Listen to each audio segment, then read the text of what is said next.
बोलिए सियापत रामचंद्र भगवान की जय।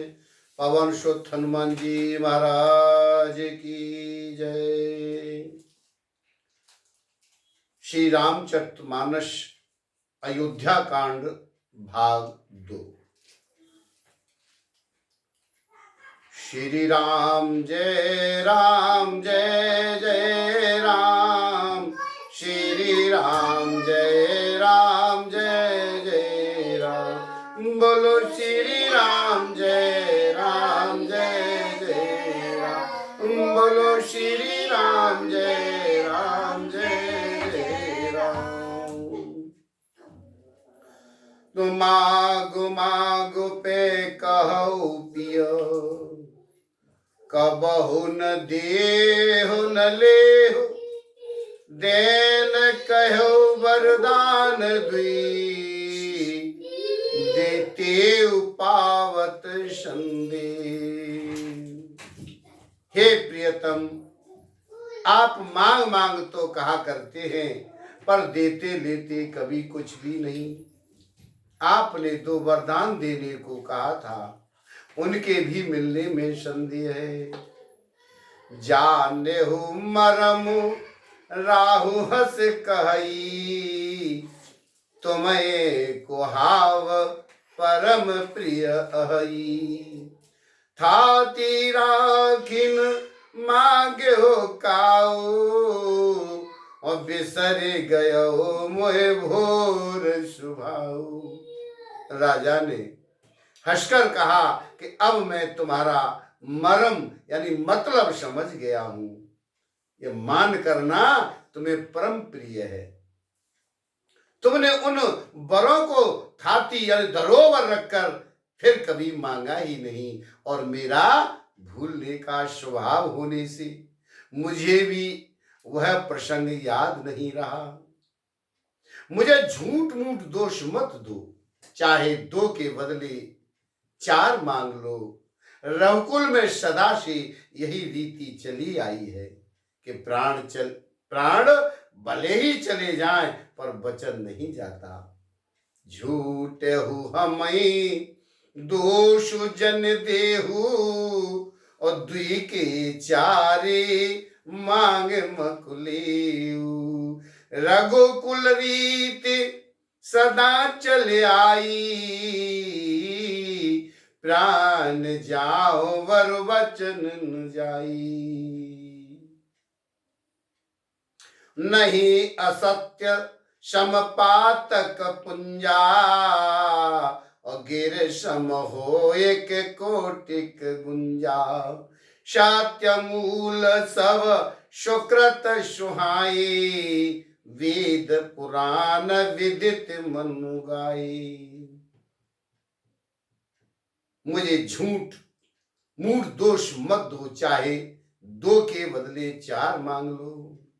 आज रघुकुल में सदा से यही रीति चली आई है कि प्राण भले ही चले जाएं, पर वचन नहीं जाता। असत्य के समान पापों का समूह भी नहीं है। क्या करोड़ों घुघचियां मिलकर भी कहीं पहाड़ के समान हो सकती हैं? सत्य ही समस्त उत्तम शत्रु पुण्यों की जड़ है, और यह बात वेद पुराणों में प्रसिद्ध है, और मनु जी ने भी यही कहा है। उस पर मेरे द्वारा प्रभु श्री राम जी की शपथ करने में आ गई, मुंह से निकल पड़ी। आज मेरे रघुनाथ जी मेरे सुकृत पुण्य और स्नेह की सीमा है। इस प्रकार बात पक्की करा के आज दुर्बुद्धि की कई हंस करके कहने लगी है, मानो उसने कुमत बुरे विचार रूपी दुष्ट पक्षी बाज को छोड़ने के लिए उसको कुल ही आंखों पर की टोपी खोल दी हो। भूप मनोरथ सुभग बनो, शोक सुविहंग समाज। विल्लिन जिम छाड़न चहित, बचन भयंकर बाय। राजा का मनोरथ सुंदर वन है, सुख सुंदर पक्षियों का समुदाय है। आज उस पर भीलनी की तरह की कई अपना वचन रूपी भयंकर बाज छोड़ना चाहती है। सुनहो प्राण प्रिय भावती जी का, और देव एक वर भरत हेती का। मांगो दूसर वर कर जोरी, पुरवहु नाथ मनोरथ मोरी। कहने लगी है, हे प्राण प्यारे सुनिए, मेरे मन को भाने वाला एक वर तो दीजिए। आज भरत जी को राज तिलक, और हे नाथ दूसरा वर भी मैं हाथ जोड़कर के मांगती हूं, मेरा मनोरथ पूरा करिए। तापस भेष विशेष उदासी, और 14 वर्ष राम वनवासी। शून्य मृदु वचन भूप ही शोकू, ससे कर छुअत बिकल जिम को। आज तपस्वियों के भेष में विशेष उदासीन भाव से राज्य और कुटुंब आदि की ओर से भली भांति उदासीन होकर विरक्त मुनियों की भांति आज राम 14 वर्ष तक वन में निवास करे। कैकेयी के कोमल विनय युक्त वचन सुनकर राजा के हृदय में ऐसा शोक हुआ है जैसे चंद्रमा की किरणों के स्पर्श से चकवा विकल हो जाता है। राजा सहम गए, उनसे कुछ कहते नहीं बना, मानो बाज वन में बटेर पर झपटा हो। राजा का रंग बिल्कुल उड़ गया, मानो ताड़ के पेड़ को बिजली ने मारा हो। जैसे ताड़ के पेड़ पर बिजली गिरने से वह सुलझ कर दरगाह हो जाता है, आज वही हाल राजा का हुआ।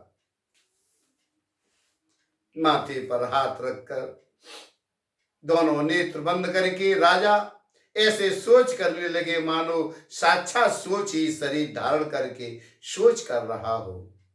वह सोचते हैं, हाय मेरा मनोरथ रूपी कल्प वृक्ष फूल चुका था, परंतु फलते समय आज कैकेयी ने हथिनी की तरह उसे जड़ से समेत उखाड़ कर नष्ट कर डाला। और कैकेयी ने अयोध्या को उजाड़ कर दिया और विपत्ति की अचल सदृढ़ नींव डाल दी। किस अवसर पर क्या हो गया? स्त्री का विश्वास करके मैं वैसे ही मारा गया जैसे योग की सिद्धि रूपी फल मिलने के समय आज योगी को अविद्या नष्ट कर देती है। इस प्रकार राजा मन ही मन झीक रहे हैं, और राजा का ऐसा बुरा हाल देखकर आज द्रौपदी कैकेयी मन में बुरी तरह से क्रोधित हुई और कहने लगी, क्या भरत आपके पुत्र नहीं है? क्या मुझे आप दाम लेकर खरीद लाए हैं? क्या मैं आपकी विवाहिता पत्नी नहीं हूं? आहा, जो सुनी सरु अस लागत तुम्हारे, काहे न बोलहु वचन संभारे। देव उतरो अनुकरहु कि नाही, सत्य संध तुम रघुकुल माही। जो मेरा वचन सुनते ही आपको बाण सा लगा तो आप सोच समझकर बात क्यों नहीं कहते? उत्तर दीजिए, हाँ कीजिए, नहीं तो नाही कर दीजिए। आप रघुवंश में सत्य प्रतिज्ञा वाले प्रसिद्ध हैं। देन कहूं अब जने वरु देहु, और तजऊ सत्य जग अपजसु लेहु। सत्य सराही कहु बरु देना, और जान्यो ले मांग चवेना। आपने ही वर देने को कहा था, अब भले ही न दीजिए, सत्य को छोड़ दीजिए और जगत में अपयश लीजिए। सत्य की बड़ी सराहना करके आज वर देने को कहा था, समझा था कि वह चवेना ही मांग लेगी। शिव दधीच बल जो कछु भाषा, और तनु धनु तजहु बचन पनु राखा। अति कटु बचन कहत कह के, मानो लोन जरे पर दी। राजा शिवदधीच और बलि ने जो कुछ कहा, शरीर और धन त्याग कर भी उन्होंने अपने वचन की प्रतिज्ञा की, प्रतिज्ञा को निभाया। आज कैकेयी बहुत ही कड़वे वचन कह रही है, मानो जले पर नमक छिड़क रही हो। राधे, धर्म की धुरी को धारण करने वाले राजा दशरथ ने धीरज धरकर नेत्र खोले और फिर धुनकर, सिर धुनकर तथा लंबी सांस लेकर इस प्रकार कहा है कि इसने मुझे बड़े कठोर मारा, ऐसी कठिन परिस्थिति उत्पन्न कर दी जिससे बस निकलना कठिन हो गया है। जाओ, निकल के जाओ बाहर, उसे ले जाओ।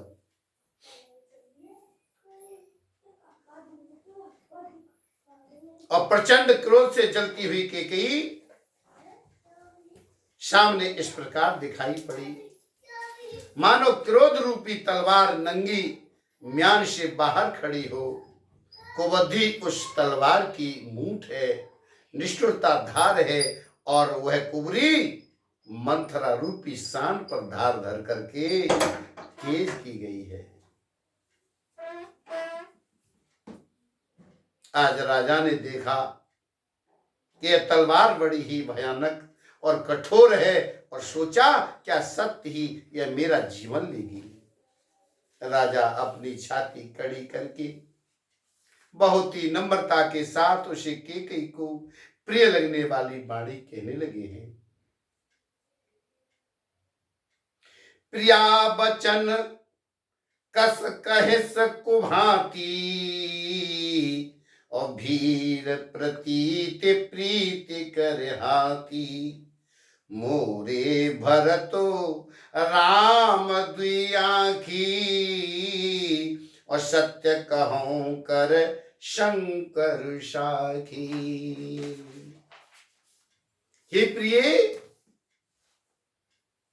हे वीरू, विश्वास और प्रेम को नष्ट करके ऐसे बुरी तरह के वचन कैसे कह रही हो?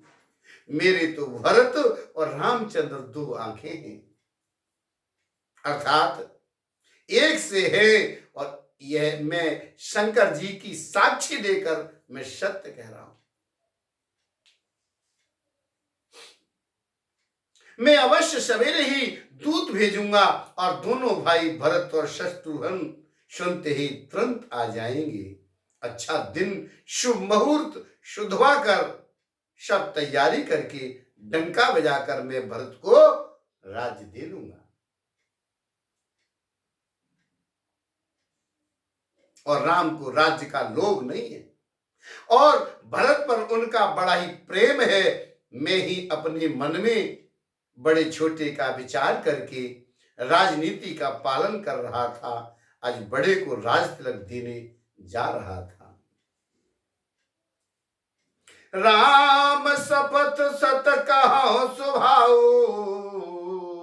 और राम मात कछु कहे उनकाऊ। मैं सब कीन तो ही बिन पूछे, तेते पर मनोरथ छूछे।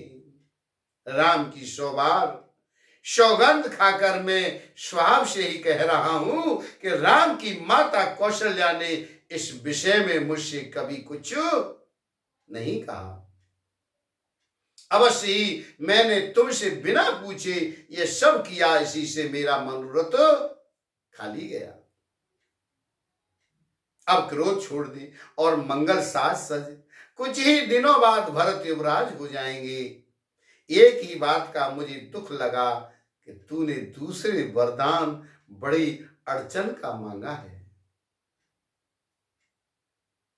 और उसकी आंच से अब भी मेरा हृदय जल रहा है। यह दिल्ली में क्रोध में अथवा सचमुच ही वास्तव में सच्चा है तो क्रोध को त्याग कर राम का अपराध तो बता। सब कोई तो कहते हैं कि राम बड़े ही साधु है।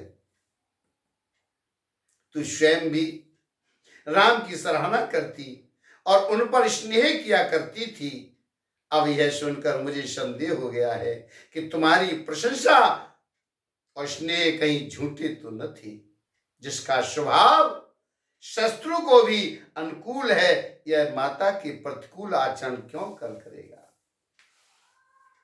प्रिया हास रिस पर हरई मांग विचार विवेक, जे देखो अब नयन भरी भरत राज अभिषेक। हे प्रिय, हंसी और क्रोध छोड़ दे और विवेक उचित अनुचित विचार कर मांग, जिससे अब मैं नेत्र भरकर भरत का राज अभिषेक देख सकूं।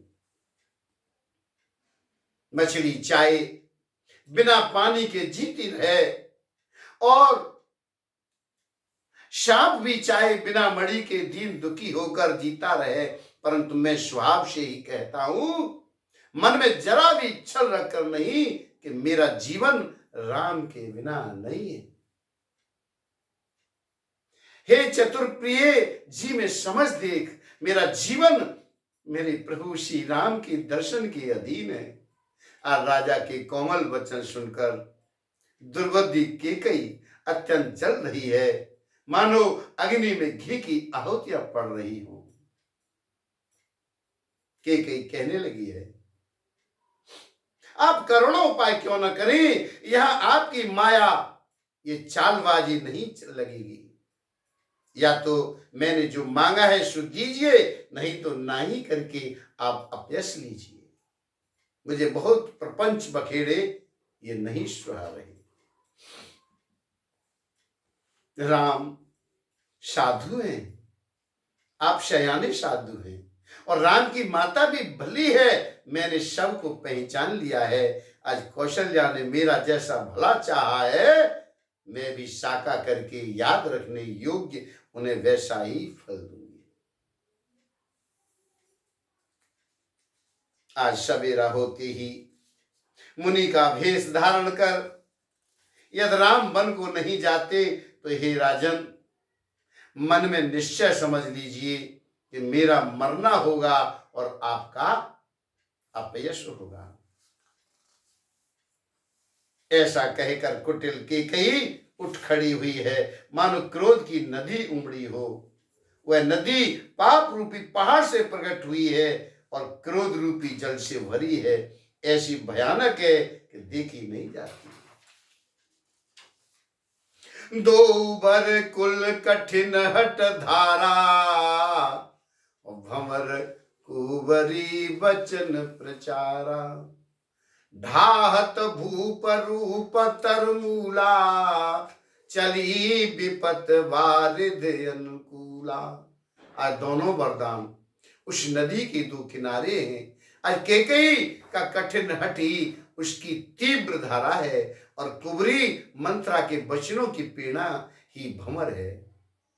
वह क्रोध रूपी नदी राजा दशरथ रूपी वृक्ष को जड़ मूल से ढाती हुई आज विपत्ति रूपी समुद्र की ओर सीधी चली है। राजा ने समझ लिया कि बात सचमुच वास्तव में सच्ची है। स्त्री के बहाने आज मेरी मृत्यु ही सिर पर नाच रही है। तदंतर राजा ने केकई के चरण पकड़कर उसे बिठाकर विनती की है कि तू सूर्य कुल रूपी वृक्ष के लिए आज कुल्हाड़ी मत बन।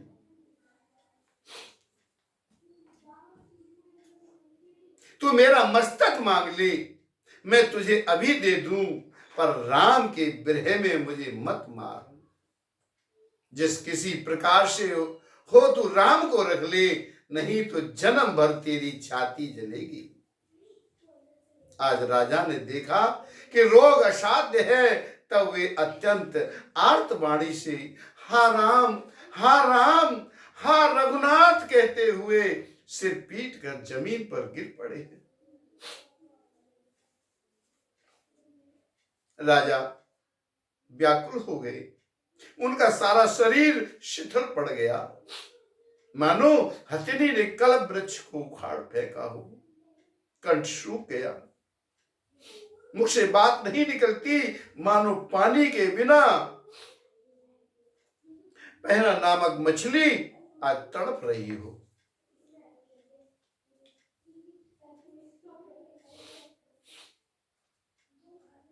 और कैकेयी फिर कड़वे और कठोर वचन कहने लगी, मानो घाव में जहर भर रही हो, और कहती है जो अंत में ऐसा ही करना था तो आपने मांग मांग किस बल पर कहा। हे राजा, ठहका मारकर हंसकर और गाल फुलाना का यह दोनों एक साथ हो सकते हैं? दानी भी कहना और कंजूसी भी करना, क्या राजपूती में क्षेम कुशल भी रह सकती है? आज लड़ाई में बहादुरी भी दिखावे और कहीं चोट भी नहीं लगे। या तो वचन प्रतिज्ञा ही छोड़ दीजिए या धैर्य धारण कीजिए, यो असहाय स्त्री की भांति रोइए पीटिए नहीं। सत्यव्रती के लिए तो शरीर, स्त्री, पुत्र, घर, धन और पृथ्वी सब तिनके के बराबर कहे गए हैं।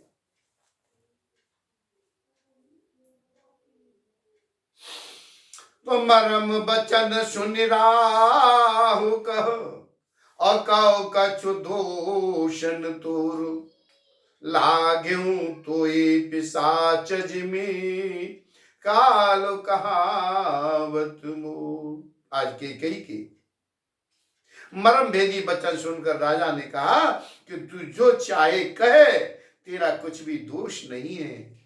मेरा काल तुझे मानो पिशाच होकर आज लग गया है, वही तुझसे ये सब कहलवा रहा है। आज भरत तो भूलकर भी राजपद नहीं चाहते, होनहार बस तेरे ही जी में कुमति आ बसी है। यह सब मेरे पापों का परिणाम है, जिससे कुशमय में बेमौके आज विधाता विपरीत हो गया। तेरी उजाड़ी हुई ये सुंदर अयोध्या फिर भली भांति बसेगी और समस्त गुणों के धाम मेरे प्रभु श्री राम की प्रभुता भी होगी। सब भाई उनकी सेवा करेंगे और तीनों लोकों में श्री राम की बड़ाई होगी। केवल तेरा कलंक और मेरा पछतावा मरने पर भी नहीं मिटेगा। यह किसी तरह नहीं जाएगा। अब तुझे जो अच्छा लगे वही कर। मुंह छिपा कर मेरी आंखों की ओट जा बैठ, अर्थात मेरे सामने से हट जा, मुझे मुंह न दिखा। मैं हाथ जोड़कर कहता हूं कि जब तक मैं जीता रहूं तब तक फिर कुछ न कहना, अर्थात मुझसे न बोलना। अरे अभागिनी, फिर तू अंत में पछताएगी, जो तू नहरू तांत के लिए आज गाय को मार रही है।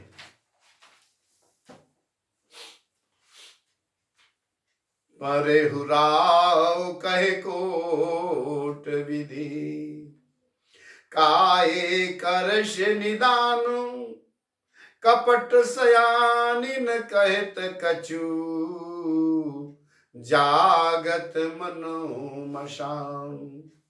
राजा करुणों प्रकार से बहुत तरह से समझाकर और यह कहकर के तू क्यों सर्वनाश कर रही है, पृथ्वी पर गिर पड़े हैं। पर कपट करने में चतुर कैकेयी कुछ भूल नहीं रही, मानो मौन होकर आज मशान जगा रही हो, शमशान में बैठकर प्रेत मंत्र सिद्ध कर रही हो। राम राम रट विकल भुआलू, जनु बिनु पंख विहंग विहालू, हृदय मनाव भोर जन होई, राम जाय कहे जन कोई। राजा राम राम रट रहे हैं और ऐसे व्याकुल हैं जैसे कोई पक्षी पंख के बिना बेहाल हो गया हो। अपने हृदय में मनाते हैं कि सवेरा न हो और कोई जाकर के मेरे श्री राम जी से यह कहीं बात न कह दे। हे रघुकुल के गुरु, बड़े वे मूल पुरुष सूर्य भगवान, आप अपना उदय न करें। अयोध्या को बेहाल देखकर आपके हृदय में बड़ी पीड़ा होगी। राजा की भांति और केकई की ये निष्ठुरता, दोनों को ब्रह्मा ने सीमा तक रचकर बनाया है। अर्थात राजा प्रेम की सीमा है और केकई निष्ठुरता की। विलाप करते करते आज राजा को सवेरा हो गया। राजद्वार पर बीड़ा, बांसुरी और शंख की धुनी होने लगी। भाट लोग वृंदावली पढ़ रहे हैं और गवैये गुणों का गान कर रहे हैं। आज सुनने पर राजा को वे बाण जैसे लग रहे हैं। राजा को ये सब मंगल साज कैसे नहीं सुहा रहे, जैसे पति के साथ सती होने वाली स्त्री को आभूषण। मेरे श्री राम जी के दर्शन की लालसा और उत्साह के कारण उस रात्रि में किसी को भी नींद नहीं आई। राजद्वार पर मंत्रियों और सेवकों की भीड़ लगी है। वे सब सूर्य की उदय हुआ देखकर कह रहे हैं कि ऐसा कौन सा विशेष कारण है कि आज अवधपति दशरथ जी अभी तक नहीं जागे हैं। पिछले पहर भूप नित जागा, आज हमें बड़ अचरज लागा। जाओ सुमंत्र जगा बहु जाई, और कीजिए काज रजायश पाई। राजा नित्य ही रात के पिछले पहर जाग जाया करते हैं, किंतु आज हमें बड़ा आश्चर्य हो रहा है। हे सुमंत्र, जाओ और जाकर राजा को जगाओ। उनकी आज्ञा पाकर हम सब काम करेंगे। तब सुमंत्र रावले राजमहल में गए, पर महल को भयानक देखकर वे जाते हुए डर रहे हैं। ऐसा लग रहा है मानो दौड़कर काट खाएगा। उसकी ओर देखा भी नहीं जाता। आज मानो विपत्ति और विषाद ने वहां डेरा डाल रखा हो। पूछे कौन ओतरो देई, गए जे भवन कूप के की। कहे जय जीव बैठ सिरुनाई, देखी भूप गति गयो सुखाई। पूछने पर कोई जवाब नहीं देता। वे सब महल में गए और वहां राजा और केकई थे। जय जीव कहकर सिर नवाकर वंदना करके बैठी और राजा की दशा को देखकर तो वे सूख ही गए। देखा कि राजा सोच से व्याकुल हैं और चेहरे का रंग उड़ गया है।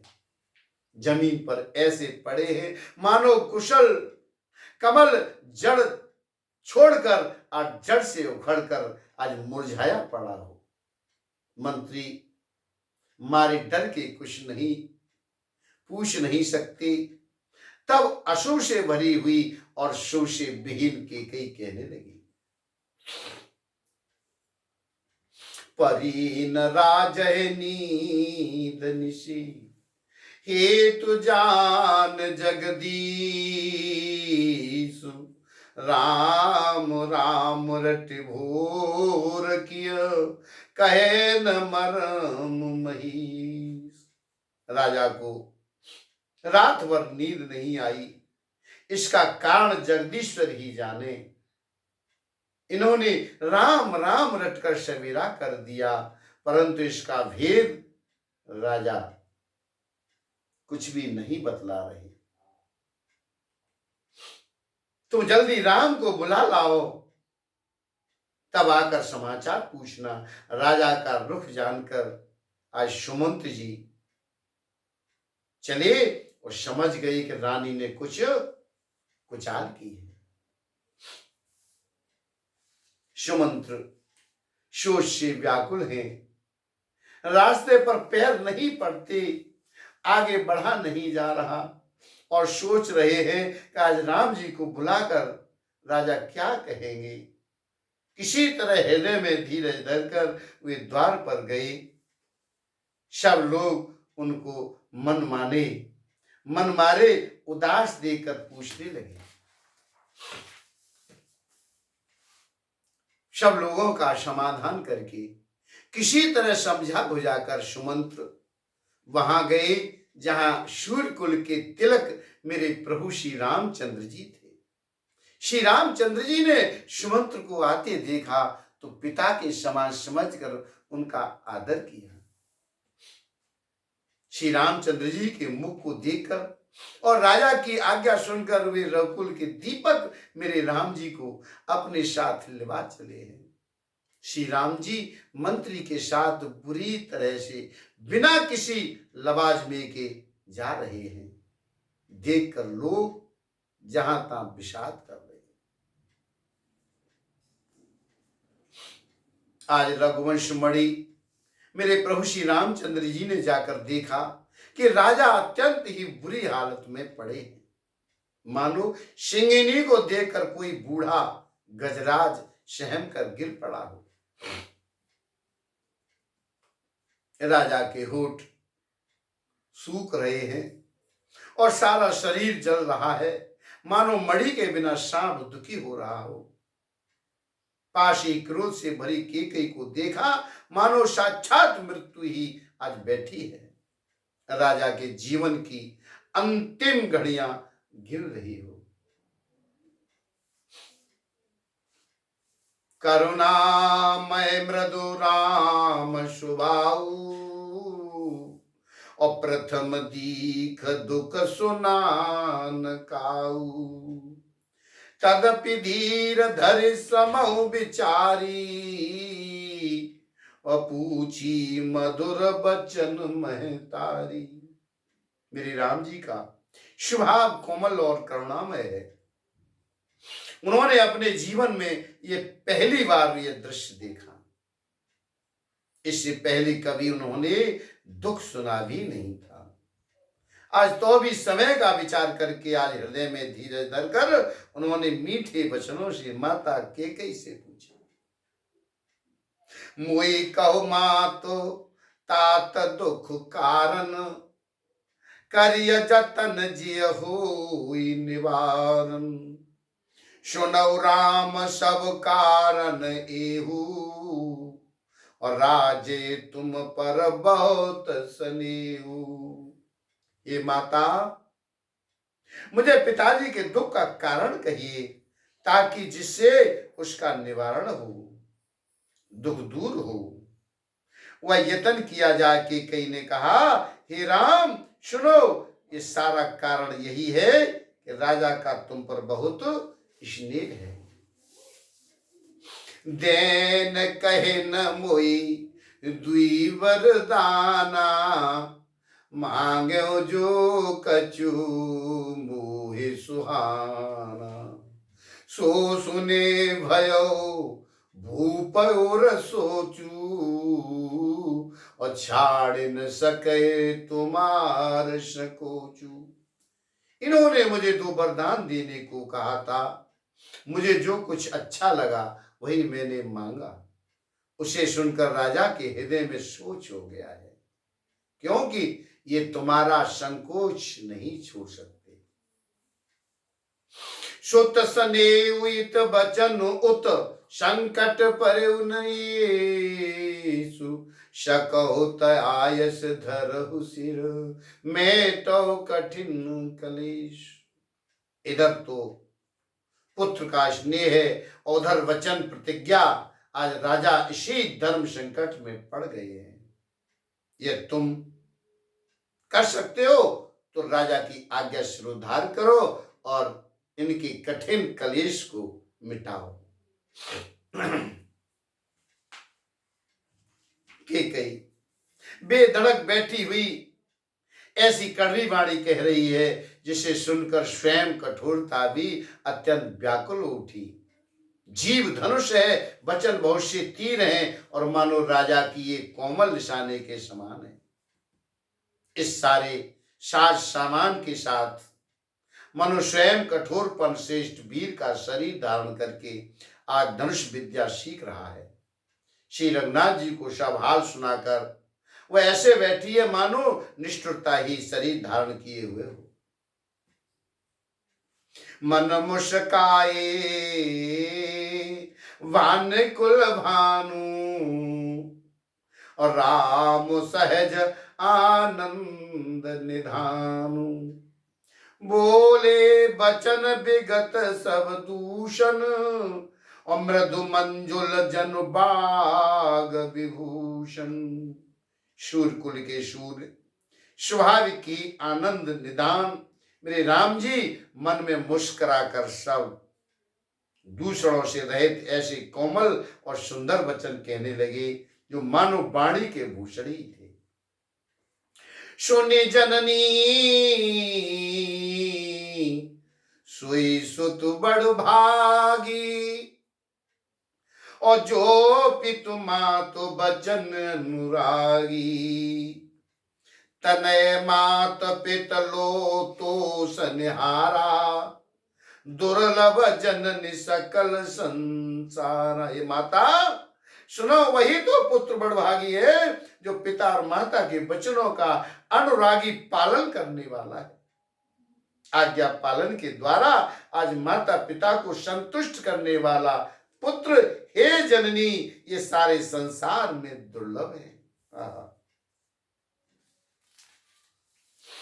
मुनिगण मिलन विशेष बनु और सबई भात हित मोर और ते मो पितु आयसु बहुरे सम्मत जननी। तो आज वन में विशेष रूप से मुनियों का मिलाप होगा और जिसमें मेरा सभी प्रकार से कल्याण है। आज उसमें भी फिर पिताजी की आज्ञा और हे जननी तुम्हारी सम्मति है इसमें। भरतु प्राण प्रिय पावहि राजू विधि सब विधि मोहे सन्मुख आजू। जून जाऊं बन ऐसे काजा प्रथम गण्य मोहे मूड समाजा। और हे प्राण प्रिय भरत राज पाएंगे। इन सभी बातों को देखकर ये प्रतीत हो रहा है आज विधाता सब प्रकार से मुझे सन्मुख है, मेरे अनुकूल है। यदि ऐसे काम के लिए भी मैं वन को न जाऊं तो मूर्खों के समाज में सबसे पहले मेरी गिनती करनी चाहिए। सेवै अरणु कलप तरु त्यागी और परिहर अमृत ले बिसुमागी। तेउ न पाए यस समौ चुकाई देखो विचार मात मनु माही।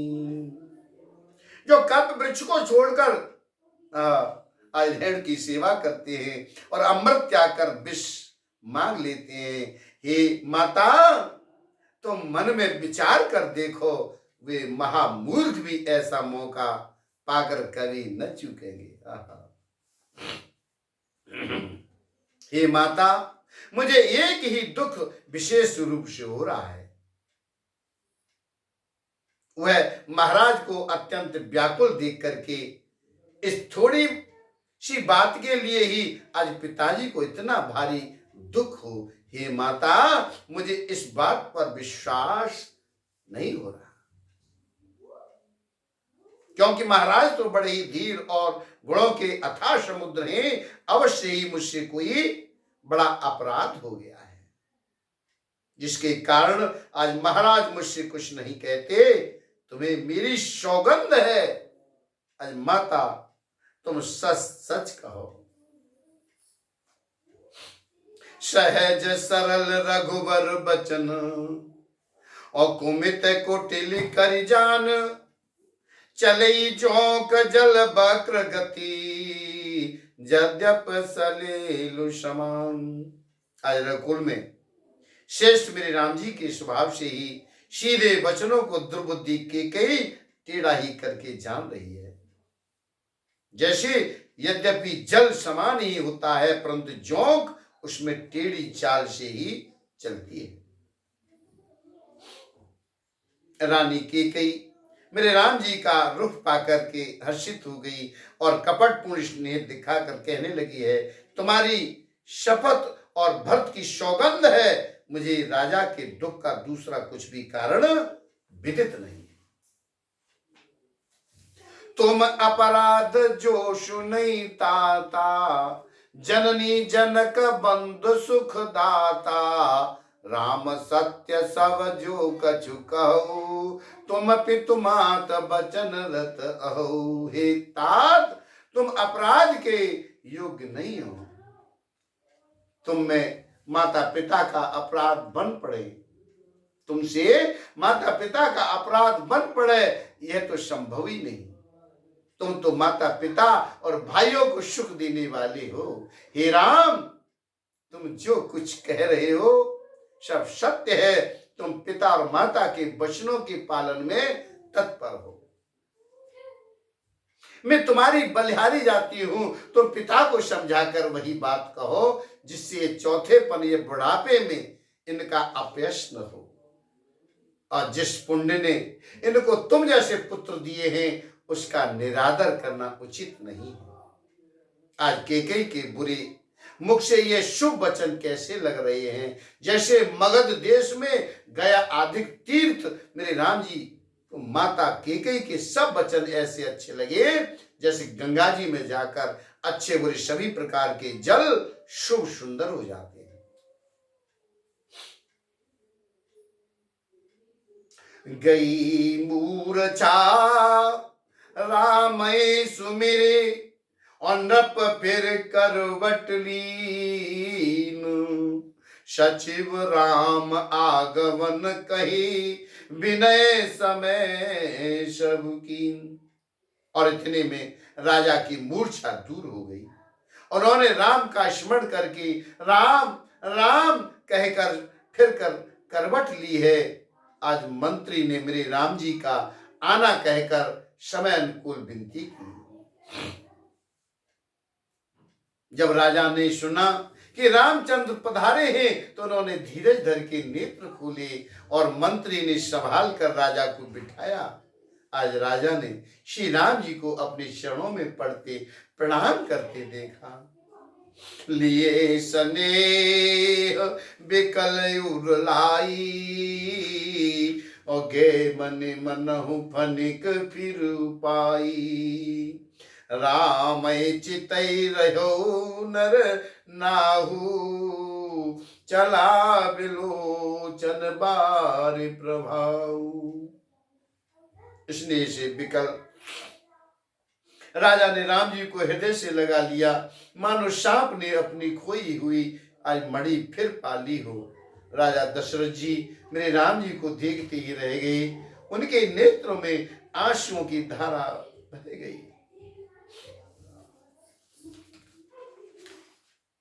और शोक के विशेष वश होने के कारण राजा कुछ कह नहीं सकते। वे बार बार मेरे राम जी को हृदय से लगा रहे हैं और मन में ब्रह्मा जी को मना रहे हैं कि जिससे श्री रघुनाथ जी वन को न जाए।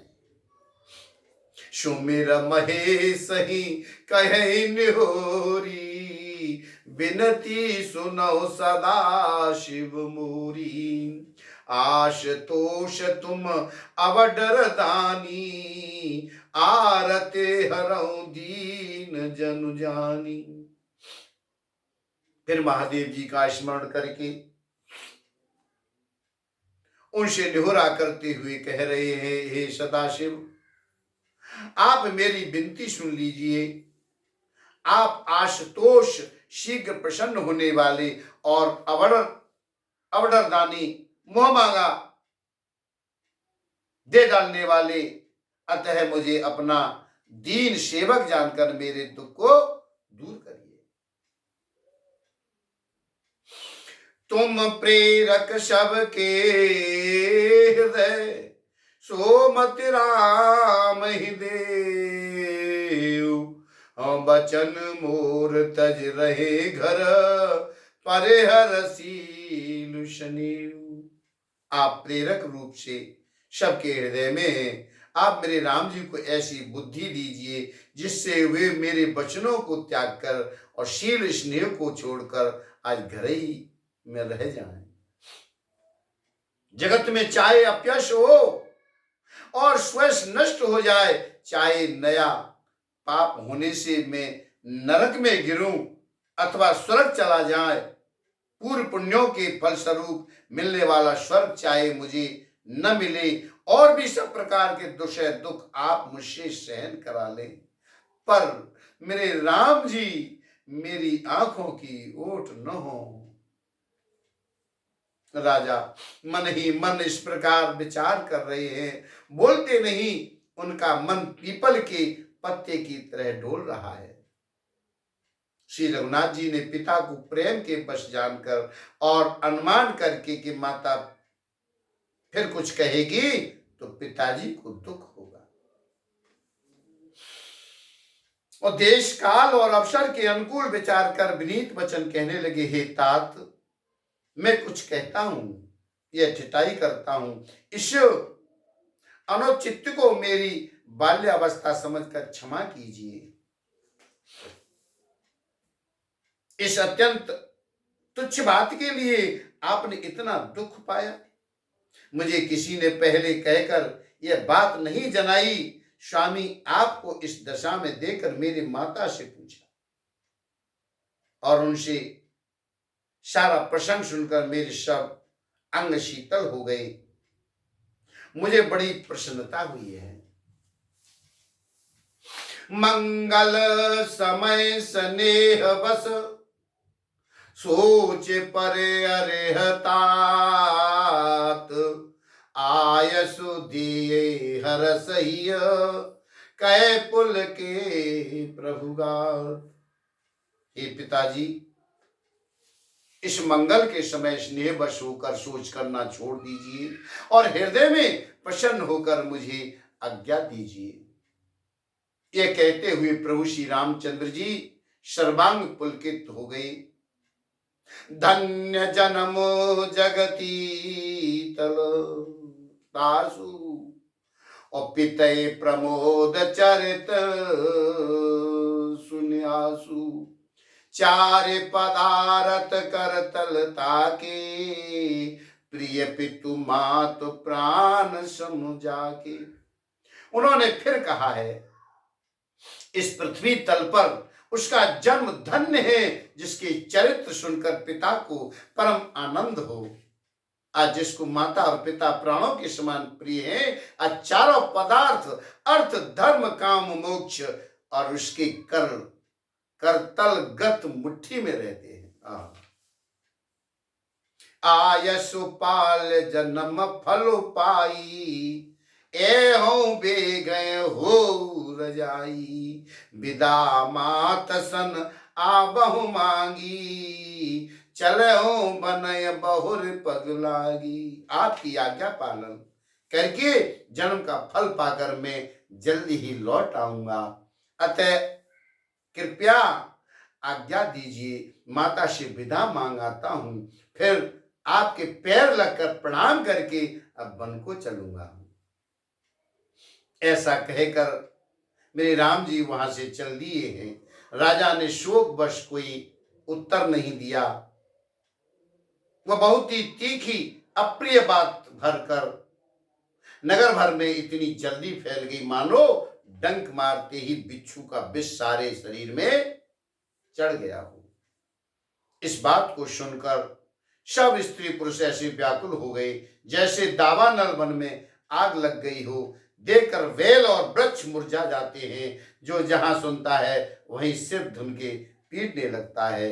बड़ा विषाद है, किसी को धीरज नहीं बनता। मुख सुखाय लोचन स्रवहि, शोकन हृदय समाए, मनो करुण रस कटकई, उतरी अवध बजाए। सियापत रामचंद्र पद जय शरणम, शंकर हरि ओम जय जय सिया राम, जय जय हनुमान हरि की।